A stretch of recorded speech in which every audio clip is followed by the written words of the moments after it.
उनको दूर करने में कुछ कदम उठाने चाहिए। पीडीएफ अध्यक्ष हकीम मोहम्मद यासीन का कहना है कि सभी मुद्दों को स्थायी रूप से हल करने का एकमात्र तरीका बातचीत है, इसलिए भारत और पाकिस्तान दोनों को इसके लिए आगे आना चाहिए। आज का मामला नहीं है, बल्कि ये 47 से इसी तरह लिंक चल रहा है कि एक फोरम में दूसरे फोरम में इस बारे में कहीं एग्रीमेंट भी हुई, शिमला माहदा हुआ, ताशकंद माहदा हुआ, लाहौर डिक्लेरेशन हुआ, मामला झूका तो है। ये हमसाया ममालिक है और इन के ताल्लुकात जितने बेहतर रहेंगे जम्मू कश्मीर के लोगों के लिए वो बेहतर है।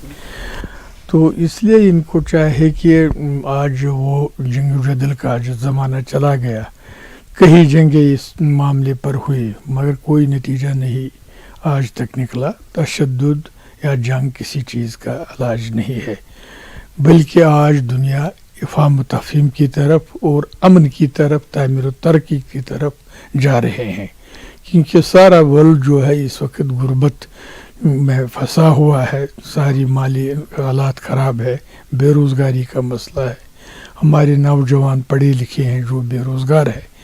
इस सिलसिले में हमें चाहे कि अमन की बात करें और अमन की तरफ कदम उठाने की ज़रूरत है। वो मुनहसर है इन दो ममालिक पर। जितना ये नज़दीक आएंगे, जितना इनका आपस में तालमेल रहेगा, उतना जम्मू कश्मीर के लोगों के लिए फ़ायदेमंद है। बाकी मसला कैसे हल होगा, किस तरह होगा, वो इनका काम है। मगर हमारी ख्वाहिश भी ये है कि अगर एग्रीमेंट के तहत हमारा है अपने गवर्नमेंट ऑफ इंडिया के साथ जो हुआ है, मगर जो कुछ मामलात अभी दोहराए जा रहे हैं एक फोरम में दूसरे फोरम में, इन फोरमों को बातचीत के ज़रिए ही बंद किया जाएगा, इफ़ाम तफ़हीम से बंद किया जाएगा, ताकि दोनों ममालिक सुकून और पुरअमन तरीके से ज़िंदगी बसर करे, तामीर और तरक्की की तरफ आगे बढ़े। उसमें इनकी भी बेहतरी है, खासकर जम्मू कश्मीर के लोगों की बेहतरी। कश्मीर घाटी में काम करने वाले रिजर्व्ड कैटेगरी के कर्मचारियों ने हिंदू कर्मचारियों को टीआरएफ द्वारा जारी ताजा धमकियों पर गहरी चिंता व्यक्त की है। रिजर्व कैटेगरी कर्मचारी रजनी बाला की हत्या के बाद ये कर्मचारी 198 दिनों से जम्मू में विरोध प्रदर्शन कर रहे हैं। विरोध करने वाले कर्मचारियों का कहना है कि वो बहुत डरे और सहमे हुए हैं। आतंकवादी संगठनों द्वारा लगातार धमकी भरे पत्र जारी किए जाने के कारण वो दहशत में है। उन्होंने एलजी प्रशासन से स्थिति को समझने और स्थानांतरण नीति के साथ आगे आने की मांग की है।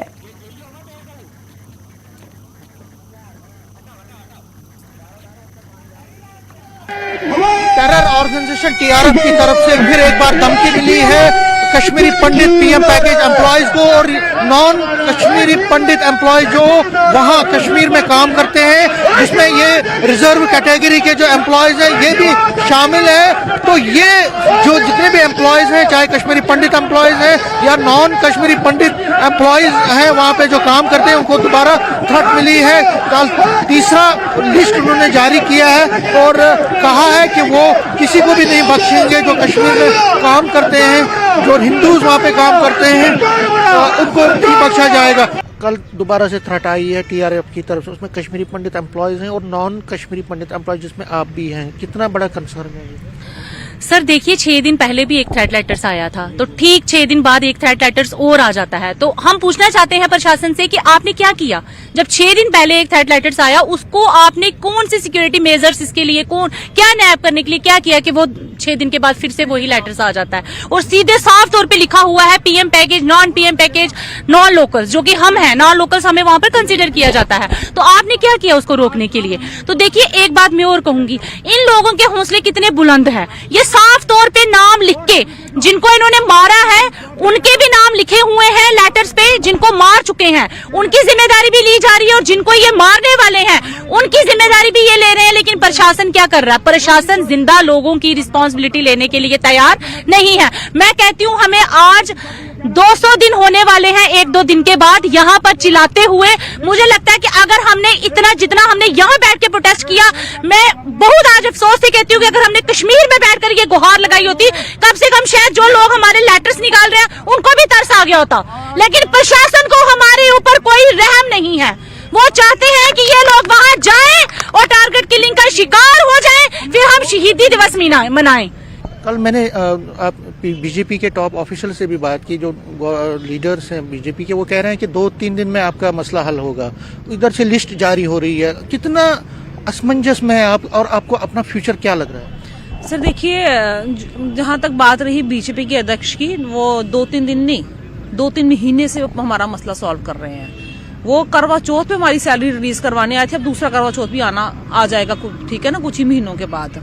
तो 2-3 दिन उनके कब पूरे होंगे, हो जाएं तो अच्छी बात है। हम भी उम्मीद लगा के उनसे बैठे हैं, अब भी उनसे बात करते हैं कि अगर आप आज जिस पोजीशन पे बैठे हैं, जिस पोजीशन में आपकी गवर्नमेंट बैठी हुई है, उस पोजीशन में लोगों ने ही पहुंचाया है, संविधान ने ही पहुंचाया है और किसी ने नहीं पहुंचाया है। तो आज हम उनसे पूछते हैं कि हमने इस दिन के लिए आपको पहुंचाया था कि आज आप हमें करवा चौथ का बोल के जाएंगे, तो इधर नया साल भी आने वाला, फिर भी हम सड़कों पे बैठे हुए हैं। क्या हमने आज आपको इस दिन के लिए बिठाया था कि हमारे बच्चे जब गुहार लगाएं, हमारे माँ बाप जब मीडिया में आके रोना शुरू कर दें, तो वो 2-3 दिन पता नहीं कितने दिन हो जाएंगे। और रही सबसे बड़ी बात, ये लेटर्स आ रहे हैं, थ्रेट लेटर्स आ रहे हैं, ठीक है, इनसे इंसान डरता है ना, इनसे इंसान डर लगता है, लेकिन उससे भी ज्यादा डर पता कब लगता है सर? जब अपनी ही एडमिनिस्ट्रेशन सेफली प्ले करे और अपने हाथ पे हाथ रख के बैठे रहे, तब ज्यादा डर लगता है। इस चीज से कोई भी नहीं डरेगा अगर एडमिनिस्ट्रेशन अपना रोल सही प्ले करे, हमारे साथ खड़ी रहती ना, हम इन चीज से नहीं डरते। लेकिन हमें आज ज्यादा डर इसलिए है क्योंकि हमारी एडमिनिस्ट्रेशन सोई हुई है। तो मैं सोचता हूँ कम से कम प्रशासन में बैठे लोगों को ये देखना चाहिए कि आज तक जो सोर्स इसका है, अभी तक उस पे ऊपर कार्रवाई नहीं हुई, तो थ्रेट लेटर को निकालना, फिर टारगेट किलिंग को रोकना, ये बहुत बड़ा प्रश्न है आज की स्थिति में। और मैं दूसरी बात ये कहता हूँ, आज की स्थिति में सबसे बड़ा सेफ जो है वो ये है कि इनके लिए एक ट्रांसफर पॉलिसी बननी चाहिए, और जब तक कश्मीर में हालात में कोई बेहतरी नहीं आती है, इन थ्रेट लेटर को रोका नहीं जाता है और इनके लिए सेफ और सिक्योर अकोमोडेशन की बात नहीं होती है, तब तक इनको फोर्स ना किया जाए कि ड्यूटी को रिज्यूम करें। जो एम्प्लॉयज हैं यहाँ पे, नॉन कश्मीरी पंडित पीएम पैकेज एम्प्लॉय, जो रिजर्व कैटेगरीज के एम्प्लॉयज हैं, इनका भी ये कहना है कि ये सहमे हुए हैं, बहुत परेशान हैं, और जिस तरह से बार बार टीआरएफ की तरफ से ये लिस्ट जारी हो रहे हैं, उसके बाद सरकार को जागना चाहिए। इनके लिए जो ट्रांसफर पॉलिसी का जो एश्योरेंस भी मिला है एलजी एडमिनिस्ट्रेशन की तरफ से, उस पर जल्द से जल्द कार्रवाई होनी चाहिए ताकि इनकी हिफाजत हो सके, उनकी जो फैमिलीज हैं वो भी राहत की सांस लें। कैमरामैन आशु के साथ में समीर भट्ट, न्यूज़ 18 जम्मू। और वर्ल्ड टॉयलेट डे के बेहद ही खास